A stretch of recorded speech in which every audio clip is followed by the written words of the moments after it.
Alright folks, welcome to another Raid video, and just a quick one today going over the new stuff that's come out in Raid over the last few days. Well, it's not come out yet, it's just news, but there's some champion rebalances, there's the new dungeons coming out, so pretty cool stuff. We're just going to do a quick video covering it. And the main one, actually, I'm not going to cover all the champion rebalances. If you want to see them all, then if you go to the Plarium forum, and it's the highlights of patch 4.2, I believe, or something. Yeah, 4.2. So if you can go and check them all out there, but I'm going to cover a couple that are really, really important, I believe. And the number one for me is this girl here, which is Visix, who is the free legendary everybody gets. It's the only free void legendary you get in the game. So she should be good, but she's terrible. Seal of the Drakes was like infinitely better than Visix, so she did get a buff. So her buff has been on our A1, it attacks one enemy 2 times. Each hit has an 80%, 100% chance when booked of decreasing the target's turn meter by 10%, then fills this champion's turn meter by the amount equal. Now the change, I've just got it up on my other screen here, if I just get it out, is the flanged mace will now, instead of a 10%, it will go up to 15% with each hit, which is pretty cool. And it also fills this champion's turn meter equal to the amount the target loses, so it's going to be a 30% deficit, which is actually pretty good, to be honest. It does kind of highlight how ridiculously good Allure is, because she's an epic and she does like, I believe is it 25% on each hit, 30%? It's something crazy. I use her myself, she's very strong, but I think she probably needs a nerf. She's the only turn meter champ in the game that does need a nerf, but this is definitely one of the stronger ones now, because on an A1, that is really good. The A2 here, I don't think this has had a massive change, so it's normally an AoE with a 75% chance of putting decreased speed down, then a shield buff, which was pretty naff before. It no longer places a shield now, and it places a 50% ally protection, which is better than a shield. So that's pretty cool. So she's providing some toughness to your team. And then this skill here, this was just pointless. For a legendary, you get better skills on a rare, so places a single target provoke and an ally protection buff on all allies except this champion. So now it actually attacks all enemies, because before it was just places a provoke on target for one turn, then places this. So it doesn't actually do any damage, so it now attacks all enemies, places a provoke on everyone for one turn, and she's void, so there's no weak hits there. Then places a shield buff on this champion equal to 20% of their max HP. So like the shield from the A2 is going on to the A3 as an AoE, because this is an AoE as well, so she's got 2 AoE skills. One of them puts down a big shield, one of them puts down a ally protection. And AoE provoke, which is pretty damn good, because I'm trying to think, there's not too many AoE provokes in Void, really. I think is Angar Void, I can't remember if he's even AoE, but yeah, so that's actually a really good ability now. Going to be really, really useful in Faction Wars. She was pretty good in Faction Wars as it is. Her aura has not changed, actually. So yeah, I'm pretty happy with the changes for her. I think she's usable now. She's not like top tier or anything, but I think she'll definitely see some play.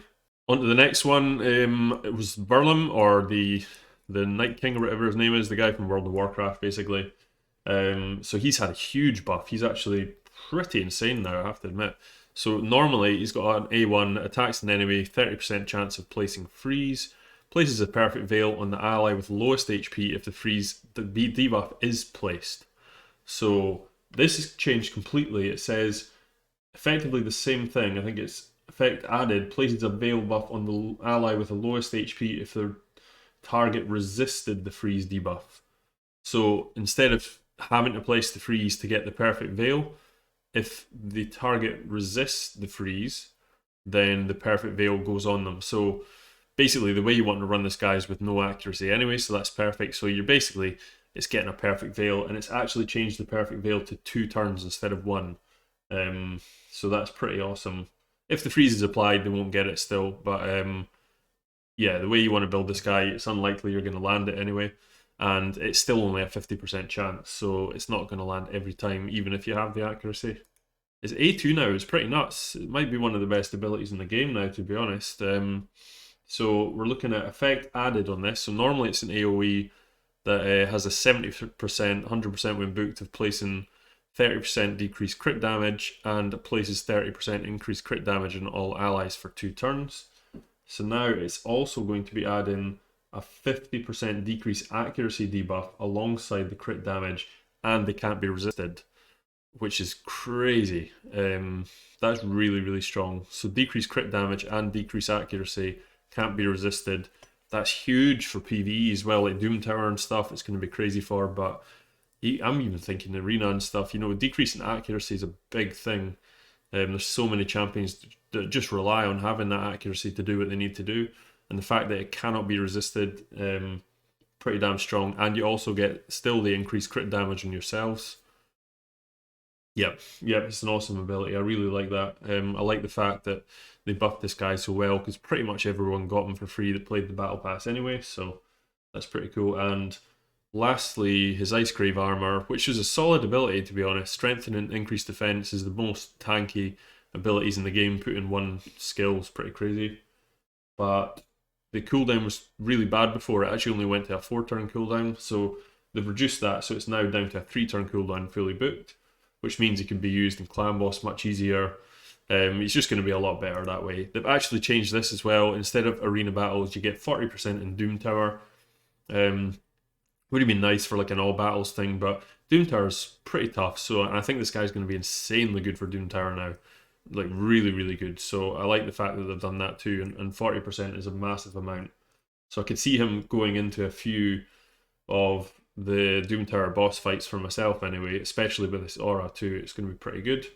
No changes to anything else though, but he's by far the biggest change we're going to see. I think you will see a massive resurgence on folk using this guy, especially in PvE, probably in PvP too. Not massively, but he's definitely got some uses in PvP now, with the fact that you can decrease accuracy on unresistible decrease accuracy. I'm pretty sure he's the only person in the game that can do that.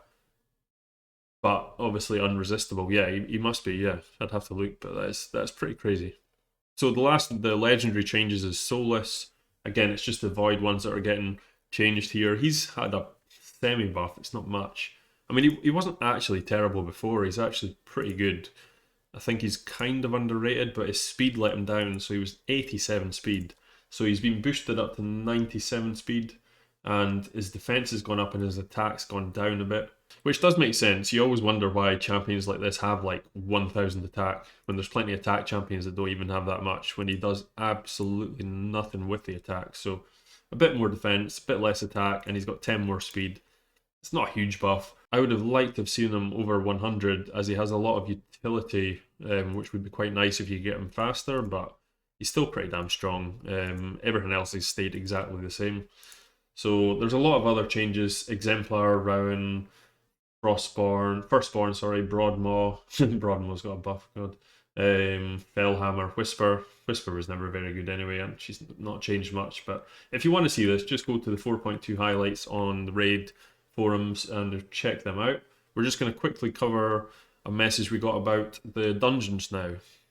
So this is just the info we've just been given it right now. So we've already mentioned what's next in our raid video. It's actually happening in the new release. All the dungeons except Minotaurs and Potion Keeps will get an extra 5 stages. So that's going to mean you're going to have a much higher chance of getting that 6-star gear, because at the moment the rates are pretty low, to be honest. They're going to be much tougher though. It's going to be interesting. Get ready, as artifact bosses on new stages will have additional passive skills. One will limit turn meter decrease, and the other will limit damage take from attacks scale off max HP. So effectively exactly the same as like the Doom Tower bosses. It's going to make it quite interesting, especially for something like Spider. If you can't do enemy max HP stuff, it's going to go back to HP burning, I guess. It's going to take a lot longer. But here's the new affinities. Now this is one of the most important bits of info we've had. So at the moment, Ice Golem's Peak, at the moment it's spirit based actually. So it is going to be finishing up on magic affinity. And Spider's exactly the same. At the moment, Spider's is magic based. It's spirit based at level 20. Then it'll go to Void and it'll end up on magic affinity again. So that's quite interesting. So all those Spider champs, all those red tanks we had before are suddenly no use. We're really going to have to change up the Spiders teams. I think that might be the biggest change here.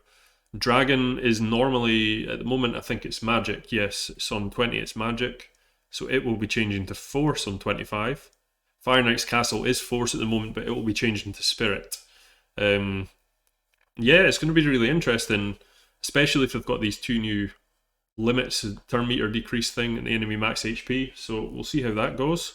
And there's one more little bit of info at the bottom here. I've actually just noticed this. New dungeon stages are great, but we'll also add 187 new missions to the game. There will be 3 parts with approximately 60 missions in each, which doesn't make a... yeah. Oh yeah, I guess their maths isn't very good, because they're 187 but approximately 60 missions in each, so that would equal 180, then obviously there's 7 to make up somewhere.